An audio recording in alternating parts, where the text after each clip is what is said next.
فاذكروني أذكركم واشكروا لي ولا تكفرون يا أيها الذين آمنوا استعينوا بالصبر والصلاة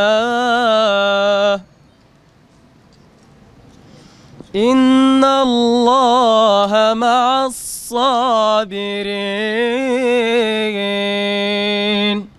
Bismillahirrahmanirrahim. Yeni Zelanda'da Cuma namazının kılındığı iki camide Müslümanlara yönelik düzenlenen ve 50 Müslümanın şehit olduğu ve onlarcasının yaralandığı menfur saldırı bizleri derinden yaralamıştır.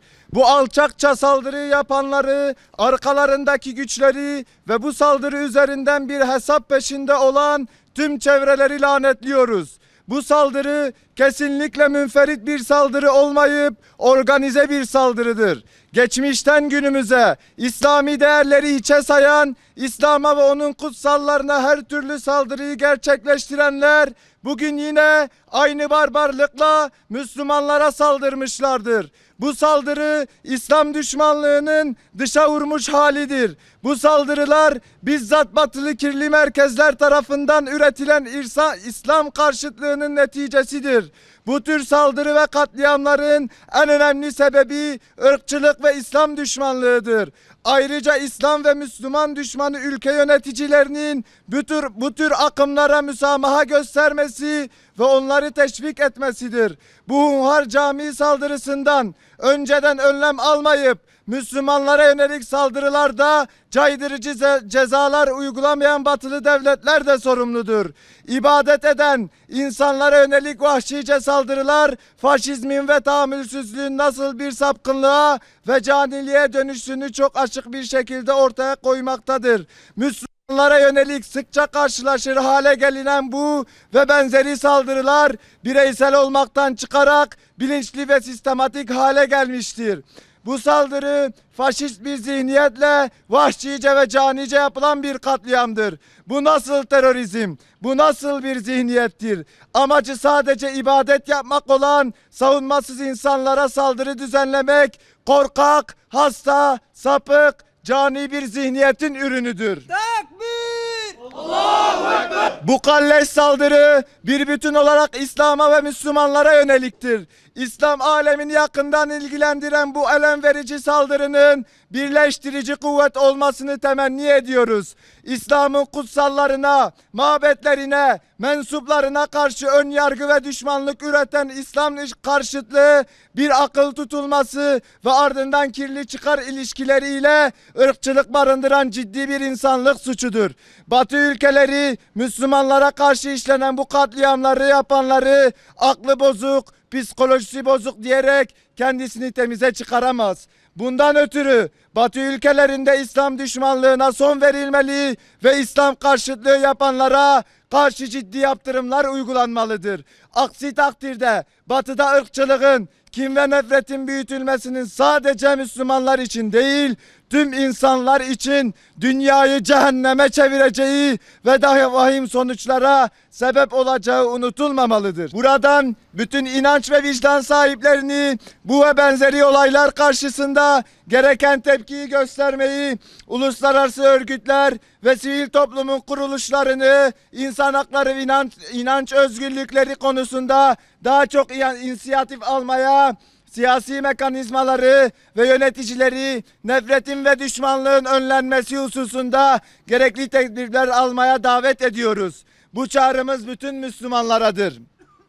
Ey Müslümanlar! Ey yüreği iman dolu müminler! Haçlı Siyonist İttifak'ın menfur ve vahşi saldırılarına karşı kınama ile yetinmek dünyanın neresinde olursa olsun Tüm kardeşlerimizi sahiplenmek, ihtilafları bir kenara bırakarak her alanda gücünüzü birleştirmek ve İslam'a yönelik saldırılara karşı yek vücut olmamız gerekir. Camilere ve kutsallara yapılan saldırılar başta olmak üzere bütün sorun ve zorlukları aşma, birlik ve beraberliği güçlendirme konusunda daha duyarlı olmalı. Fitne ve tefrikalara karşı uyanık olarak işbirliği içerisinde hareket etmelisiniz. Ümmetin birliği ve dirliği için, zulümlerin sona ermesi ve mazlumların kurtuluşu için Haçlı terörüne karşı sessiz ve tepkisiz kalmamalısınız. Buradan bir seslenişimiz de İslam düşmanlarına olacaktır. Ey İslam düşmanları, ey camilerde kardeşimizleri katleden zalimler, ey İslam karşıtlarını körükleyen idareciler, sizler İslam'ın nurunu söndürmeye çalışıyorsunuz. Ancak çabanız beyhudedir. Hedefinize asla ulaşamayacaksınız. Vallahi İslam'ın nurunu söndüremeyeceksiniz. Takbir! Allahu Ekber! Takbir! Allahu Ekber! Allahu Ekber! Muhammed Rehber! İslam'ın mesajının kitlelere ulaşmasına engel olamayacaksınız. Cami ve mabetlerimizi yıkamayacaksınız. Zira biz Müslümanlar son bir fert kalıncaya kadar İslam'a ve onun aziz kutsallarına kanımızın son damlasına kadar sahip çıkacağız. Sizin yıkmaya çalıştığınız mescitleri canımız pahasına da olsa koruyup imar edeceğiz. Ne Haçlı terörüne ne Siyonist teröre geçit vermeyeceğiz. Son olarak Yeni Zelanda'da meydana gelen Menfur Camii saldırısında şehit olan kardeşlerimizin şehadetlerini tebrik ediyor. Başta aileleri olmak üzere tüm alemi İslam'a taziyelerimizi sunuyoruz. Rahim. Kul lillezine keferu setughlebune ve tuhşerune ila cehennem ila cehennem ila cehennem de ki ey kafirler yenileceksiniz ve cehenneme sürüleceksiniz ve cehenneme sürüleceksiniz ve cehenneme sürüleceksiniz. Takbir! Allahu Ekber! Takbir! Allahu Ekber! Takbir! Allahu Ekber! Allahu Ekber! Muhammed Rehber! Allahu Ekber! Muhammed Rehber! Allahu Ekber! Muhammed Rehber!